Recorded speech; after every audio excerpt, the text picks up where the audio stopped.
Okay. Hello everybody. Let's create this thumbnail together.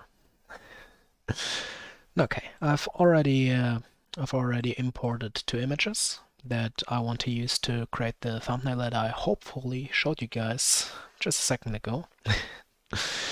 And let's start. Well, the first thing that I should clarify is that I have already an image in mind, something that I want to create. I want to have two worlds in the middle with who are somewhat split in the middle, and one should be less saturated and something in that direction, and the other one. So they should be a little different because I want to create a thumbnail for a video where I'm talking about the concept of multiple universes and something like that. So multiple Earths, and I have a game that's connected to that. So let's start. First of all, we need to downscale. We need to downscale this one very, very much. I should clarify that I usually work with GIMP in German mode, so I apologize if I sometimes have to search for some of the tools because I usually sometimes read the names of these tools and don't only go by the images. Okay. Maybe that wasn't right. I should probably do this and hide one of those, and then downscale one of these images. So I duplicated one of the layers. I want to have the Earth a bit big for the image, so it is cut out in the upper and lower corner, something like in at the top and at the bottom. So let's leave it like that. Move it a bit upwards. We can use the position and the alignment tool and make it. No, that's not really what I want. So the Earth isn't centered in the image that I have. So that's one thing. Okay, now I also have this image in the background, so if I have this down below, I can say that this image should... how do you do that in the smartest way? I think you say create a new layer. You have the layer be pitch black, and you say that this this layer should only lighten the label, lighten only. So okay, it doesn't make a difference, but now if I connect these two layers, that's a problem. Ah, damn. Hmm, that's really a problem. Okay, how do I cut out black? I, I can honestly speaking, I have a slight idea, but I don't know if it's going to work. Okay, let's add um, let's add a layer mask. Have it be fully transparent. Yeah, no, let's do it.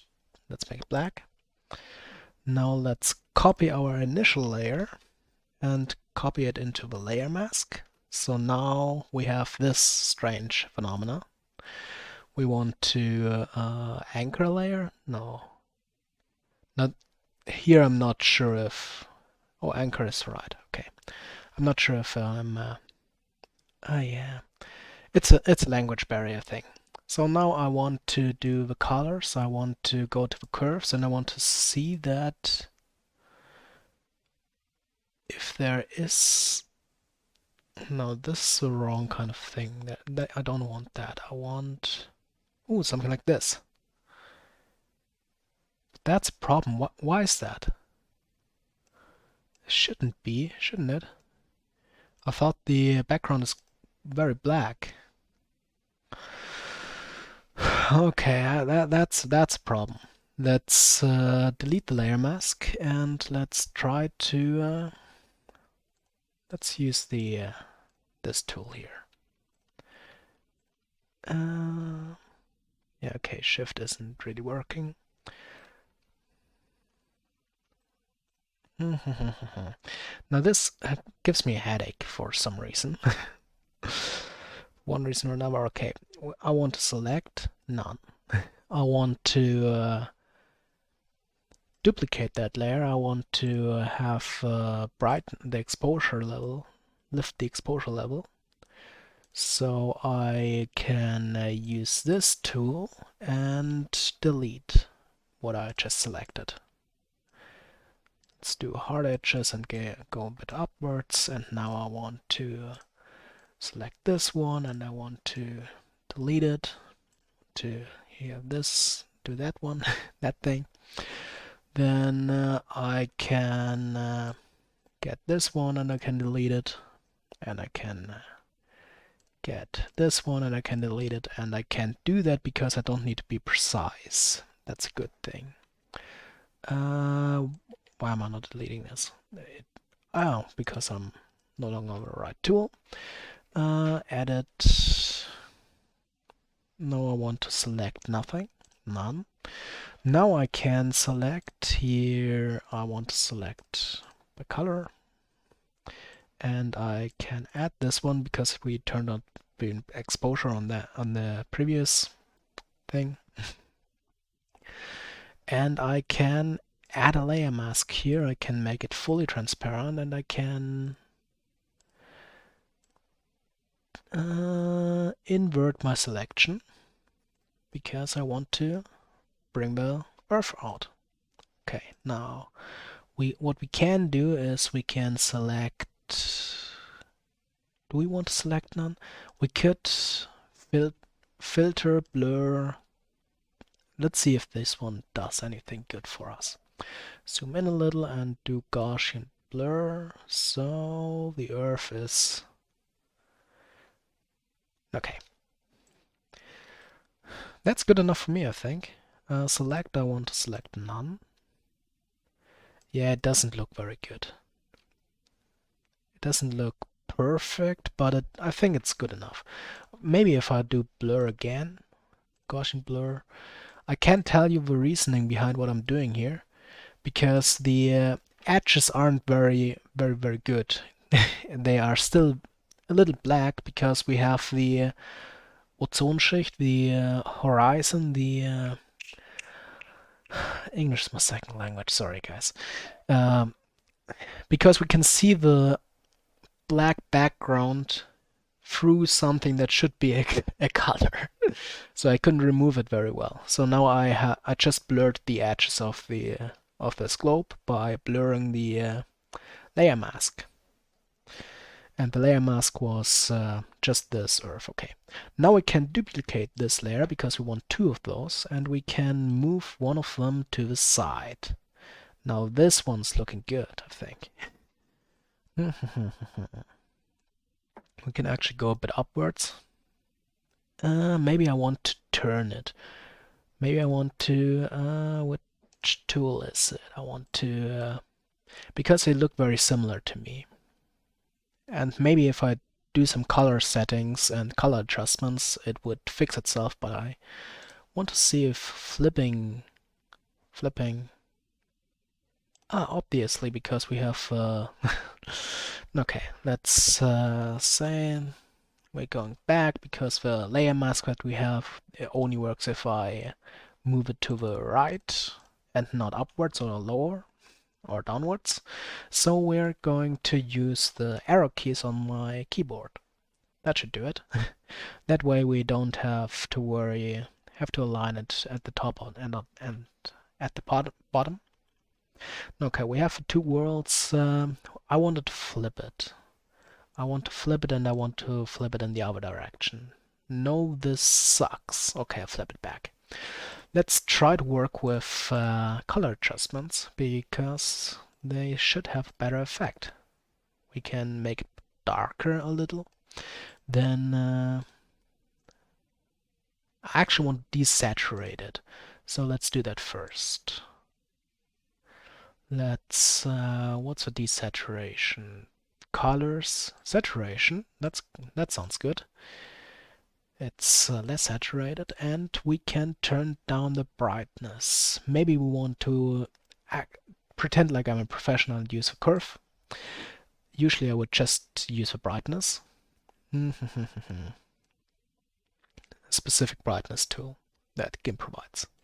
Okay, here. This one, I think that sounds good. This looks good.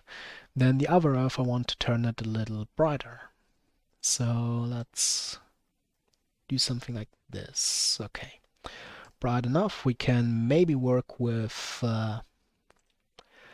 an overlay for this, for only this one, for only one Earth. Okay. So we want to create a layer group, we want to create another layer. These are things that I picked up over the years of doing some photo editing. Okay, we want to use an overlay, I think. And then I want to get rid of what I just did because I want to see the difference. So I want to make it brighter here on the side because I think some of my other thumbnails are very, very dark. So let's do that, and let's make something similar for the other Earth, but this time we are trying to create a shadow. So we want also layer group, because if you have a layer group, then this overlay of this one layer that I'm creating only affects the layer beneath it and not the background, for example. So if I have a layer that is at the top of everything and I say it's overlay, then it has its effect on the entire image. But if I put it into the layer group with only that one image, then it only has an effect on that one Earth. Okay, now we have our thing. Let's try to simulate a bit of shadow so we can have a clear distinction between these two worlds. Now, I think this already looks pretty awesome. I'm not sure if I want to stay on my initial idea where I wanted to do a cut in the middle and then have these two worlds be separated by that. I might just want to keep it that way and maybe mess a bit about the background and make it. Do I want to make it brighter? I'm really not sure. I could do something like that. Nah, that's not it. Let's mess around with a few things. I'm but definitely not an expert with any of that. Oh, this one looks not too bad, actually. So, yeah, I think that's good enough. That's perfect. Okay, now we can add some text. I wanted to add the text. I think I wrote it down somewhere, or I didn't wrote it down, and I have to make it up on the spot. Something with game theory or game law or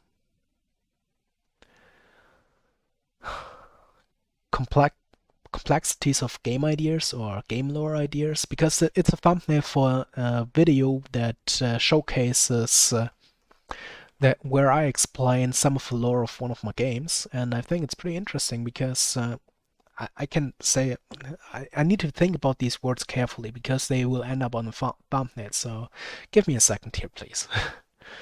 First of all, I'll probably game lore. No, game lore is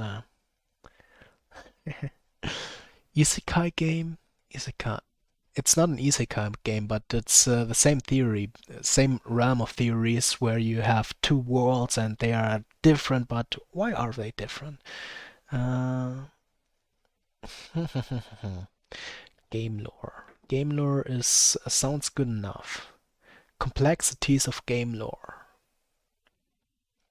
Okay, now we have to pick the font and the complexity. Oh, I'm googling how you write complexities. Just to be sure. This could be very embarrassing if I get this one wrong. Complexities.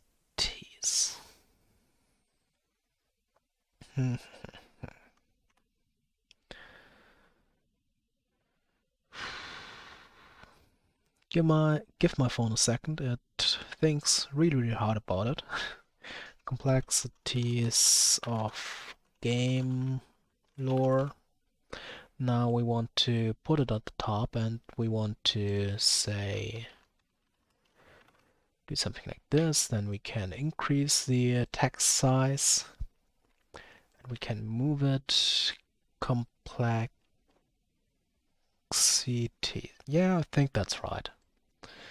If not, I'm just fucked. Okay. Complexities of game lore. Let's see. Can we make this one bigger? And bottom left shouldn't be too bad of an option. Can we maybe, if we do that, this doesn't have any effect on this kind of, on the font. Oh yeah, I could try mobile, because I'm using this font for a few things for my game that I'm creating, and this video about this game. So for this font I should probably do in all caps. Complexities of game lore. And you can see that it has you can see that you have a very hard time reading this one. This has a very easy reason behind it, because it's practically white on white. Let's make sure that this isn't the case anymore by creating another layer group, duplicating our layer, and using a light and shadow filter, which I think drop shadow is the right thing to do. Opacity high. Now blur radius, we can keep it, maybe I should keep it to 10, and I want to do at most 10. Now if we have this one, we can duplicate it so it's even more visible, and I think it's still not good enough. It's still not perfect. So actually I would need to what happens if I blur one of these layers? Blur it, Gaussian blur. Make it like that. Put it behind our initial text and do something like this. No, this seems just horrible. Okay. Color. Exposure. We can do the exposure level down. We can decrease the exposure level. We can duplicate that layer. And now we can again blur it a little, because I still want to have more stuff affected by it. Gaussian blur, number 20. Let's say colors. Keep the exposure level down. Now if we duplicate it, we have something very passable. Complexities of game lore. Okay, now I can zoom a little in, and I think it still looks good. And does it look good from far away? Because we're creating a thumbnail. And it's not perfect, but I think I can leave it like that. So that's the video. I think it, I have no idea how long it took it. I'm curious. Okay. Now, yeah, I can just stop the video here. I hope you learned, or it was at least somewhat entertaining seeing me struggle through these kinds of things. Now, I think this is one of the better thumbnails that I have, but I have actually no idea. That's one of the other videos that are going to be uploaded soon, or have been uploaded a while ago, where I'm going to complain about how terrifying it is to post on YouTube and not getting any response. You're not getting any feedback, but I'm going to rant in another video about that, so maybe I'm going to link it at the end of this one. Have a nice one. For me it's almost Christmas, but this video, the video about me creating this thumbnail, will probably not come out before Christmas, so Happy New Year! Or at least Happy New Year in a few days. So have a nice one. Goodbye.